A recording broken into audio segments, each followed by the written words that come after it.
Simply Financial with Christopher Calandra, Certified Financial Planner, is an innovative, comprehensive, informative, and cutting-edge podcast that discusses financial topics ranging from personal finance, economics, politics, and personal growth. Simply Financial will cover intriguing and thought-provoking questions so that the listener can simply increase their financial IQ.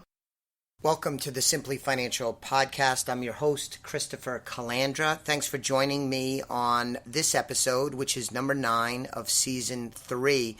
The title of today's discussion is, Should You Sell When the Market Drops? Hopefully you listened to last week's episode, which is number 8 of season number 3. Which was titled Market's Wild Ride. We talked a lot about the craziness in the market in the fourth quarter of 2018. Also touched on the fact that as of this recording, the market has rebounded very, very strongly through the first 6 weeks or so of 2019. As of this recording, we haven't gotten quite to the market highs that were reached in that September-October timeframe, but we've gone a long, long way to undoing the damage that happened in the fourth quarter, particularly in December of 2018. But I wanted to touch on a few important points. When investing, you will experience nerve-wracking times like the fourth quarter. It is not a matter of if, but is a matter of when. The market misbehaves and has downturns regularly. If you are a student of the market and the historical activity of the market, you will recognize that sell-offs, market corrections like we had in the fourth quarter. By the way, a market correction is defined as a drop of 10% or greater. A bear market, by definition, is a drop of or a decline of 20% or greater. Corrections and even bear markets are fairly routine when you look at the long-term performance of the stock market. But also, when you look at the long-term performance of the stock market, where you see returns that are superior to most other asset classes, especially bank-oriented accounts and bonds, those performance numbers they factor in periods of bad performance and episodes like we had to deal with in the fourth quarter of 2018. And some people, when they're going through these nerve-wracking episodes, might consider investing in low-risk investments, selling out to reinvest later. But one of the important points I want to make to you today is that market timing, the idea of selling at an opportune time and then buying back in at an opportune time, is very challenging, even for the most sophisticated and experienced of professionals. It is extraordinarily challenging. One of the troubles with market timing is often you could miss out. We had a horrendous December. Was the worst December since 1932. I think that's right. It might be 1931. But let's just say since the 1930s. It was an awful December. And if you sold in December with the idea that you were going to time the market and get back in at a better time, you very well could have and probably would have missed out on this quick snapback in January and so far in February 2019. That's part of the challenges with market timing. You have to be right twice. You have to sell at the correct time, but then you also have to get back in at a good time. It's really not easy, and often you are going to miss out. Additionally, when you sell something during a downturn, or for any time you do that, for example, you turn a paper loss into a real loss. And lots of the investors that we work with, they know this instinctually as I've talked to them about the bad performance in the fourth quarter and the outlook for 2019 and where we are with their long-term investment and financial plan, is they get the idea that if you sell something during one of these downturns, you are turning what is a loss on paper into a real loss. You're actually capturing the loss. When in fact, by holding and waiting it out, often those paper losses will turn into paper gains, and later on, especially over the long term, you can turn paper gains into real gains, and that's really what we are after. Remember that investing in the stock market, in particular, time is your ally, and the longer you allow the stock market to work on your behalf, you're giving yourself the greatest opportunity, really stacking the odds in your favor that you're going to end up with, number one, a positive return, number two, a return that exceeds what you could get in the bank or very low risk investments. And then number three, the chances are you're going to get a return that is very healthy relative to other choices you have as to where you invest your money. Of course, this is not a guarantee.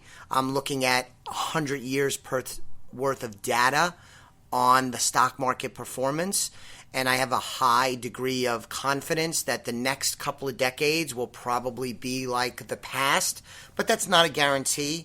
We're talking about tried and true best practices, but I don't have a crystal ball. It's not perfect, but we have a lot of data to help us and guide us to making good decisions. And so for most people, most of the time, the answer is you should not sell when the market drops.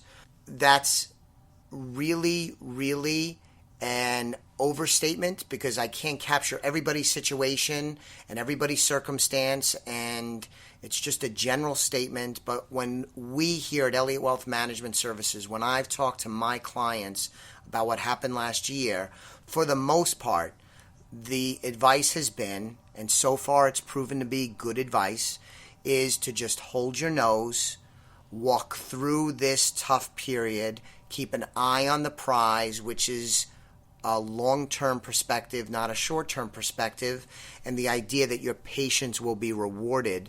I'll remind you, too, in season number 3, episode number 2, I did a really good, in my opinion, episode, an interview with economist Dean Nicholson.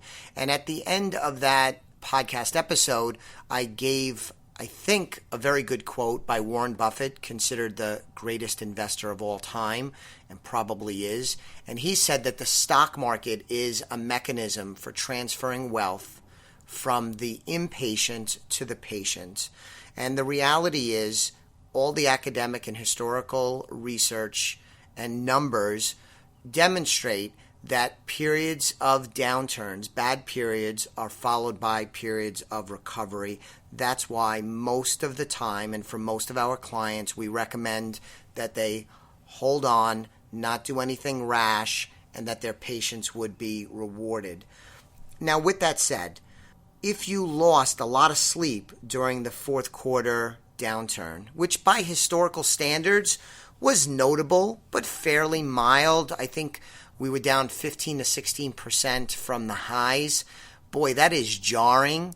But if you look back to the Great Financial Recession of some 10 years ago, the market actually went down by some 40 to 45% between the market high in October of 2007 and the market low of early March 2009. So 45% is quite a bit worse than what we dealt with in the fourth quarter. And in that instance, during the Great Financial Crisis, if you had held through that period, by and large, talking generalities now, it would have taken about 2.5 years for you to have recovered what was lost during that 1.5 year episode that we call the Great Recession. So if you lost a lot of sleep during the fourth quarter of 2018, it might be time and it might be worthwhile for you to get a second opinion and or to reevaluate your investment plan. Because when you think about risk and when you look at investments, it can be theoretical where you are optimistic, you go into it with the best intentions, but when reality strikes and you have a bad period, if you don't deal with it well and it upsets you a great deal, maybe you're taking too much risk. Maybe your money is not invested in a way that aligns with your goals and objectives. So if you're a client of ours and you're listening and you feel that way, if we haven't spoken about this, please come to us. Let's work through it, discuss options, and figure out best steps that we ought to take. If you're not a client of ours and you fall into this category, please, I would suggest that you reach out to us. If you go to the website, www.elliottwealth.com, you could do a number of things, but what I want to mention is you could sign up for a complimentary consultation where I could speak with you about your goals and objectives, review your investments, evaluate your risk, and see if changes might be in order, especially related to the shock of what happened in the fourth quarter. We picked up a new client, actually not a new client. We were entrusted with more of the client's wealth here over the last couple of weeks, and in large part, they had money with another firm, and they were not happy with the performance, but most notably, they were not happy with how much risk they were taking relative to what they felt that they instructed the person on, because they were taking way more risk than they felt comfortable with.